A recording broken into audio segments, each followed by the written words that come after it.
Social media पर जैन समाज के सबसे लोकप्रिय आप सबके राज दुलारे खोद कर खबर निकालने वाले चैनल महालक्ष्मी और सुबह सुबह 8 बजे करेंगे पावन शाश्वत अनादि निरंतर तीर्थ श्री सम्मेश शिखर जी बात, जिसके बारे में चैनल महालक्ष्मी ने एक प्रकार से हड़कंप मचा दिया है पूरे समाज के अंदर। आखिर तभी तो है कि हम कहते रहे कि जूते जाते हैं, किसी ने बताया नहीं, फोटो सबसे पहले हमने दिखाई, मांस होता है वहाँ पर वह फोटो चैनल में दिखाई, गजट बन गया इसके बारे में वह चैनल में, पानी नहीं मिलता है और सोने मिलती है, किसी की दर्दनाक मृत्यु हो जाती है, सब कुछ चैनल महालक्ष्मी कहते हैं पोल की खोल शिखर जी के बारे में जीवन के साथ आपके साथ जोड़ता जा रहा है, हकीकत से दो चार करता जा रहा है। और आज बता रहे हैं हम आचार्य श्री विद्यासागर जी महामुनि, पता क्या कहते थे? 1983 की घटना बताते हैं, जब उनका संघ विहार करते यहाँ आता है तो आचार्य श्री साफ कह दिया था कि शीतल नाले पर सब जने अपने कमंडलू रख दें। आप तक नहीं सुना होगा आपने कि कमंडलू संत जाएं और कमंडलू हाथ में ना हो, पर हाँ एक जगह दुनिया में तीर्थ ऐसा है जहां पर कमंडलू नहीं जाने दिए आचार्य श्री ने। जबकि कहा जाता है कि दिगंबर मुनि दो चीजें जरूर सकता है हाथ में बिच्छी और कमंडलू होता है जरूर, पर नहीं, शीतला नाले पर सभी के कमंडलू रखवा दिए थे। जानते क्यों? उन्होंने कहा था यहाँ की रग रग कन कन इतना पावन है, अगर कमंडलू लेके जाओगे तुम्हारी लघु शंका की भावना बनेगी, मन में कुछ ना कुछ विचार आएगा, वह विचार भी इस भूमि पर नहीं आना चाहिए। इतना सख्त निर्देश था। सब कमंडलू लेके साधु नीचे रखते थे और तब ऊपर चढ़ते थे। और हमने क्या कर दिया इसको? हमने उसको रेस्टोरेंट बना। मुनि पुंगव श्री सुधा सागर जी साफ कहते हैं इसके बारे में, इसका दोषी कोई दूसरा नहीं है। इसको पर्यटक बनाने के लिए दूसरे पे उंगली मत उठाना, पहले अपने गिरेबान में झांक कर देखना।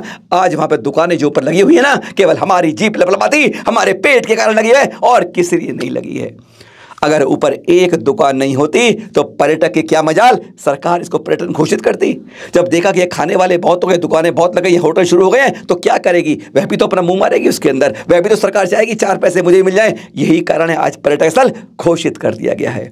कसूरवार कौन है? कसूरवार सिर्फ जैन समाज है उसके लिए ना। हम अपने अरे कहते हैं कि 4 देखा था अभी जब कोरोना आया था, सारे की सुखारी दुकानें नीचे आ गई थी, लेकिन हमारी फिर जीप लपलपाई और फिर वापस लग गई। यानी हम नहीं सुधरना चाहते और हम शोर सब पर मचाते हैं। आज हकीकत यही है। और सुनते पहले मुनि पुंगव श्री सुधा सागर जी से खटी खरी बात कि क्या गलती है, पर्यटक क्यों घोषित कर। आज उनको एक होना पड़ेगा, श्वेतांबरों को और दिगंबर भाइयों को अगर एक होकर चले तो जीत निश्चित होती है। और जहां बट के चलोगे तो उस खाई के अंदर कोई ना कोई आके अपने मुंह मारता ही रहेगा। सुनते हैं मुनिषी से। सबसे बड़ी गलती हमारी है, पहले सन 1983 की बात है, उस समय तक पवित्र था क्षेत्र। शीतल नाले पर लोग पानी पीते थे, वहाँ लड्डू मिलते थे। उसके ऊपर कहीं भी मैंने वंदना की, कहीं भी पानी नाम की चीज़ नहीं मिलती थी। एक रेस्ट हाउस था पार्श्वनाथ के नीचे, वहाँ कुछ कर्मचारी रहते थे, अथवा श्वेतांबरों का एक शीतल नाला करके मंदिर है, वहाँ उनकी व्यवस्था थी, बाकी कहीं कुछ नहीं था। आचार्य महाराज ने हम लोगों को कमंडल भी ऊपर नहीं लेना दिए, बोले कमंडल ऊपर मत ले जाना, कमंडल रहेगा तो लघु शंका का भाव आएगा। और मालूम यहाँ का एक एक कण सिद्ध क्षेत्र है। कमंडल नीचे शीतल नाले के यहाँ रखवा दिए थे और वहाँ से लौट के आते थे, तब कहीं जाकर के हम लोग लघु शंका वगैरह जाते थे। इतना पवित्र, बहुत पवित्र था उस समय। उसके बाद धीरे धीरे आप लोगों ने गलती की है, सब समाज ने। वहाँ लोग खाना पीने लगे और वहाँ ऊपर जाके धंधा इसलिए करते हैं कि वहाँ महंगा मिलता है। एक नारियल यहाँ 20 रुपये का है, 15 रुपये का, तो वहाँ 40 का मिलेगा। और मजदूर कहता है इतना ले जाने पर 40 की कमाई होती है, तो क्या है नुकसान है। तो ये सारे के सारे लोग जो यात्रा करने वाले हैं, ये खाना पीना करने लगे हैं। इतनी दुकानें बढ़ गई हैं, पारसनाथ टोंक तक पहुँच गई हैं दुकानें। आप यदि सारी दिगंबर जैन समाज एक नियम ले ले, हम पहाड़ पे चढ़ेंगे, उसके बाद कोई भी चीज़ नहीं खरीदेंगे, वे सारे दुकानदार कल नीचे आ जाएंगे। करेंगे क्या वहाँ बैठ कर? और इस मामले में पर्यटक क्षेत्र की जो मांगे हैं, ये क्यों आई? सबसे कारण आई उसकी दुकानें जो लग रही हैं ना। अब वो दुकानें लगने से घूमने वाले जाने लगे। पहले घूमने वाले नहीं जाते थे क्योंकि उनको खाने पीने नहीं मिलेगा। अब खाने पीने नहीं मिलेगा तो कौन जाएगा वंदना करके? श्रद्धालु जाएंगे। और अब सब जगह खाने पीने लग रहे हैं, तो खून ऐसे सरकार की दृष्टि पड़ गई कि अरे यहाँ तो बहुत कमाई है, यहाँ तो बहुत स्थिति बन गई। उन्हें पर्यटन क्षेत्र, इस संबंध में दिगंबर और श्वेतांबरों को एक हो जाना चाहिए और एक होकर के इसका बहिष्कार करना चाहिए। दिगंबर, जैसे कि अभी संलेखना के प्रसंग में सारे भारत के दिगंबर जैन एक हुए थे, दिगंबर श्वेतांबर, ऐसा ही सम्मेद शिखर के नाम पर हमारी लड़ाई घर घर की है, लेकिन सम्मेद शिखर को पर्यटक क्षेत्र नहीं बनने देना चाहिए।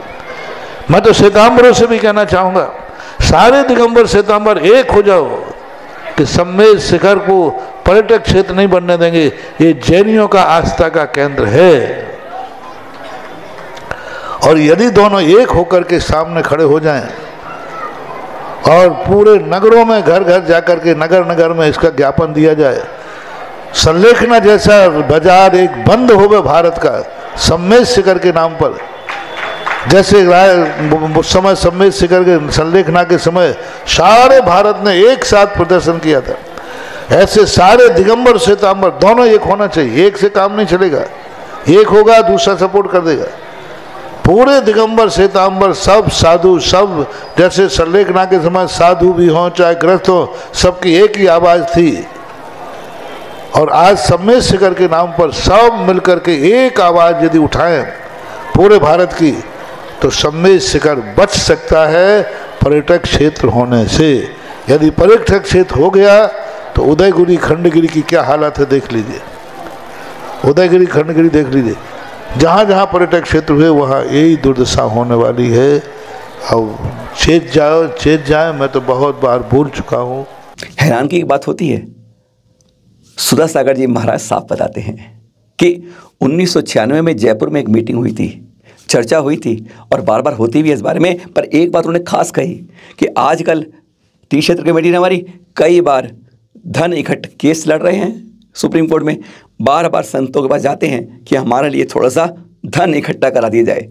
सुधा सागर जी व्यंग करते हैं, हंसते हैं, क्योंकि अरे सबसे छोटे छोटे तीर्थ देखे आपने, वहाँ पर करोड़ों रुपए इकट्ठे हो जाते हैं, बैंकों में एफडी बन के चली जाती हैं। और सबसे बड़ा तीर्थ जहाँ हर कोई जाता है, हर कोई दान करता है, पर हमारी तीर्थ क्षेत्र कमेटी खाली रहती है, जेब भरी नहीं होती है उसकी। और हमारे शिखर जी के लिए हंसी उड़ती जब कहते हैं दान नहीं मिलता है।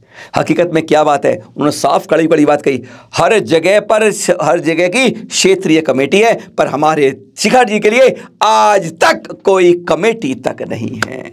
आप कहेंगे तीर्थ क्षेत्र कमेटी है, तीर्थ क्षेत्र कमेटी राष्ट्रीय कमेटी है, वह तो उसकी एक इकाई है तीर्थ शिखर जी। पर जैसे महावीर जी चले जाओ आप, श्रवण बेल चले जाओ आप, तिजारा चले जाओ आप, पदमपुरा चले जाओ आप, कहीं भी चले जाओ, कहीं देख लो, नैनागिरी देख लो, आप श्रवण बेलगोल देख लो, और कहाँ जाना है वहाँ देख लो, कुंडलपुर देख लो, हर जगह की कमेटी है। पर एक गजब की बात है, हमारे सबसे बड़े शाही तीर्थ पर एक भी कमेटी उसकी सुरक्षा के लिए सब, हाँ कोठियाँ बहुत है वहाँ, कोठियाँ अपना अपना पेट भरती है, बड़ा बड़ा फंड है हर के पास। यह दावा है मुनि सुधा सागर जी का कि हर के पास करोड़ रुपए हैं, हर की एफडियाँ बैंक में जमा है, पर एक धेला भी ऊपर पहाड़ के लिए कोई कोठी नहीं लगाती है।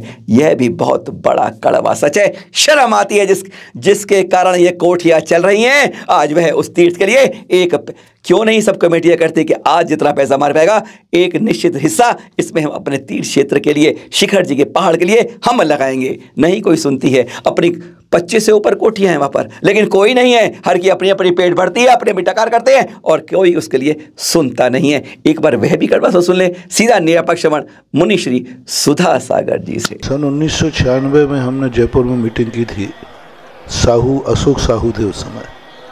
उनसे कहा था मैंने कि तीर्थ क्षेत्र का मालिक कौन है? हर क्षेत्र की कमेटी है, सम्मेद शिखर के नाम की कोई कमेटी नहीं। सब कोठियों की कमेटी है, 13पंथी कोठी है, 20पंथी कोठी है, फलाना कोठी। सम्मेद शिखर के नाम से कोई कमेटी नहीं, कोई कमेटी है ही नहीं उस पहाड़ के समय। तीर्थ क्षेत्र कमेटी सारे भारत की है। आज जैसे मान लो यहाँ का क्षेत्र है अभिनंदन उदय, इसकी कोई कमेटी है कि नहीं? सब क्षेत्रों की, महावीर जी की, पदमपुरी की, सबकी है। सम्मेद शिखर की कोई कमेटी नहीं। तीर्थ क्षेत्र कमेटी तो सारे भारत की है, वो अथॉरिटी नहीं है, वो एक इकाई है उसकी। लड़ रही है तीर्थ क्षेत्र कमेटी पावर, लेकिन वहाँ की कोई कमेटी नहीं।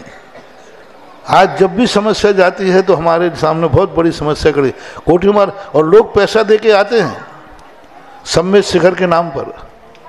जब तीर्थ क्षेत्र कमेटी मेरे पास पैसे की बात करने आई, मैंने कहा शिखर जी को पैसे की कमी, अरे ये छोटे छोटे क्षेत्र हैं, यहीं पैसे की कमी नहीं है, तो वहाँ तो सारे भारत का है। मूल कारण है हर व्यक्ति शिखर जी को दान दे के आता है, लेकिन वो दान शिखर जी पर नहीं पहुँचता, वो कोठी पे पहुँचता है। तुम जिस कोठी में रुके हो वहीं तुमने रसीद कटाई, और वो 1 रुपया भी पहाड़ के लिए नहीं देते, 1 रुपया भी। जितनी कोठियाँ हैं सबके पास करोड़ों करोड़ रुपया पड़े हैं, ब्याज पे चल रहा है, सब ट्रस्टी लोग ऐसा कर रहे हैं। सब कहूँ पैसा कहाँ जाएगा, वहाँ कोई खर्च तो ज़्यादा होता नहीं, और पहाड़ के नाम पर 1 रुपया भी नहीं देते। तीर्थ क्षेत्र कमेटी को मैंने कहा कि उन कोठियों से कहो कितना केस वगैरह लड़ना पड़ते हैं, पैसा 25%, 40%, हर प्रतिष्ठान जितने वहाँ हैं, हर प्रतिष्ठान में जितना दान आए उसका 25-30% सम्मेद शिखर के पहाड़ के लिए मिलना चाहिए। और या फिर एक तीर्थ क्षेत्र सम्मेद शिखर का एक कमेटी का ट्रस्ट हो, रजिस्टर्ड हो। लेकिन चूंकि अब अपन इतने पीछे हो गए हैं कि कई केस चल रहे हैं, तो अब उनका नाम बदलना मुश्किल हो जाता है।